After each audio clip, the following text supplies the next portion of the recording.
ఉదయకాలం ఈ దినం దేవుని వాగ్దానం చూస్తూ దేవుని నామాన్ని మహిమపరుస్తున్న ప్రియాతి దేవుని బిడ్డలారా, ప్రత్యేకమైన వందనాలు దేవుని బిడ్డలారా.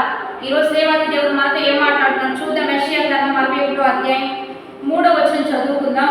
సియోనులో దుఃఖించి వారికి ఉల్లాస వస్త్రములు ధరింప చేయుటకును, బూడిదకు ప్రతిగా భూదండను, దుఃఖములకు ప్రతిగా ఆనంద తైలమును, భారభరితమైన ఆత్మకు ప్రతిగా స్తుతి వస్త్రమును వారికి ఇచ్చుటకును ఆయన నన్ను పంపి ఉన్నాడు. ఈరోజు దేవాది దేవుడు మనతో ఇచ్చిన బలమైన వాక్ ఏంటంటే, ప్రభువైన యేసుక్రీస్తు ఈ లోకానికి వచ్చి ఉన్నాడు. దేవుని బిడ్డలారా, నిన్ను నన్ను రక్షించడానికి, నిన్ను నన్ను బాగు చేయడానికి, దుఃఖములకు ప్రతిగా పూదనని ఇవ్వడానికి, అవమానానికి తగిన ఆశీర్వాదాన్ని ఇవ్వడానికి, నిందకు తగిన ఆశీర్వాదాన్ని ఇచ్చి, మరి ఎక్కడైతే మనం నిందించబడుతున్నామో దుఃఖములకు ప్రతిగా ఆనంద తైలం ఇవ్వడానికి, భారభరితమైన ఆత్మకు ప్రతిగా స్తుతి వస్త్రం ఇవ్వడానికి ప్రభువైన యేసుక్రీస్తు భూమి మీదకు వచ్చి ఉన్నాడు. కనుక ఏ భారంలో నీకున్నా, ఏది నలిగిపోతున్నా, కుంగిపోతున్నా, అవమానం పొందుతున్నా, చదరిపోతున్నా, చేయి దాటిపోతున్నా, నలిగిపోతున్నా, ప్రతి వాటికి కూడా తగిన రీతిలో బహుమతిని ఇవ్వడానికే ప్రభువైన యేసుక్రీస్తు ఈ లోకానికి బహుమతిగా తండ్రి అయిన దేవుడు మనకి ఇచ్చి ఉన్నాడు. కనుక ఏ విషయంలో అధైర్యపడొద్దు.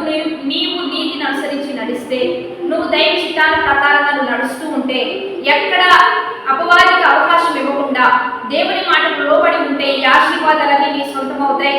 ఎందుకంటే దేవాది దేవుడు లోకమును ఎంతో ప్రేమించాడు కనుకనే తనకిష్టుడైన కుమారుని మనకి ఇచ్చి ఉన్నాడు. ఎందుకు ఇచ్చాడు అంటే, ఈ యొక్క శాపములన్నీ ఆశీర్వాదంగా మార్చడానికే, ఈ యొక్క అవమానములన్నీ ఘనతగా మార్చడానికే ప్రభువైన యేసుక్రీస్తు మనకి ఇచ్చి ఉండగా, ఈ దీవెన దేవుల్లో ఉండి పొందుకోవడానికి మనం ఎప్పుడు కూడా సిద్ధపడదాం. కాబట్టి ప్రతి విషయంలో ఏ పోరాటం వచ్చినా, ఏ శోధనలు వచ్చినా దానికి మించిన ఘనత దేవాది దేవుడు నీకు ఇవ్వబోతూ ఉండగా, ఈ వాగ్దానం చూస్తూ ధైర్యం తెచ్చుకుంటూ ఈ యొక్క క్రిస్మస్ సంతోషకరమైన దినాల్లో సంతోషంగా దేవుని నామాన్ని మహిమపరచడానికి సిద్ధపడుతూ ఉండు. ఇచ్చిన వాగ్దానాన్ని బట్టి ప్రార్థన చేద్దాం. పరిశుద్ధ మహోన్నతుల గొప్ప దేవ, మీరు ఇచ్చిన బలమైన వాగ్వచనాన్ని బట్టి నీకు మహిమ. ఎంతమందికి ప్రభు మీరు పూదండని ఇవ్వాలో, ఎంతమందికి ఘనతనివ్వాలో, ఎంతమందికి స్తుతి వస్త్రాన్ని ఇవ్వాలో, ఎంతమందికి భారభరితమైన ఆత్మకు ప్రతిగా సంతోష వస్త్రాన్ని ఇవ్వాలని ఆశపడుతున్నారో సహాయం చేయండి. అద్భుతంగా ఈ వాగ్దానాన్ని వారు పొందుకుంటూ ఉండగానే వారి జీవితంలో ఇట్టి కార్యాన్ని జరిగించండి. వారు విశ్వసించిన కొద్ది వారి జీవితాన్ని గొప్ప చేయండి. ఎందుకంటే మీరు ఎంతో ప్రేమించిన మీ జనాంగం పట్ల ఈ గొప్ప కార్యాలు జరిగిస్తూ అపవాది శక్తులన్నీ కూడా ఈ భూమి మీద ఎక్కడ పని చేయకుండా పాతాళానికి తొక్కబడే విధంగా ఇక నీ జనులను లేవనెత్తయ్యా.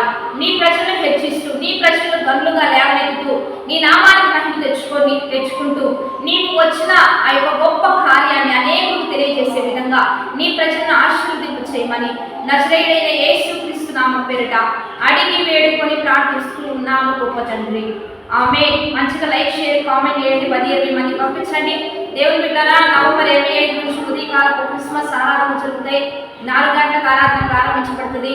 లైవ్ ఇస్తున్నాం, కలుసుకోండి. రాగలిగితే మరి ప్యామిలీ పట్టణంలో జేపీఎం మినిస్ట్రీస్ యొక్క చర్చి ప్రాంగణంలో మరి డిసెంబర్ 25th వరకు జరుగుతాయి. 25th నుంచి డిసెంబర్ 25th నుంచి జనవరి 1st వరకు 7 దిన ఉపవాస ఆరాధన జరుగుతూనే ఉంటాయి. కాబట్టి కలుసుకోవచ్చు. లైవ్ ద్వారా ఏకీభవించండి. ప్రభువైన యేసుక్రీస్తు యొక్క అత్యధికమైన కృప మీకు తోడై ఉండి నడిపించబోతూ ఉంది.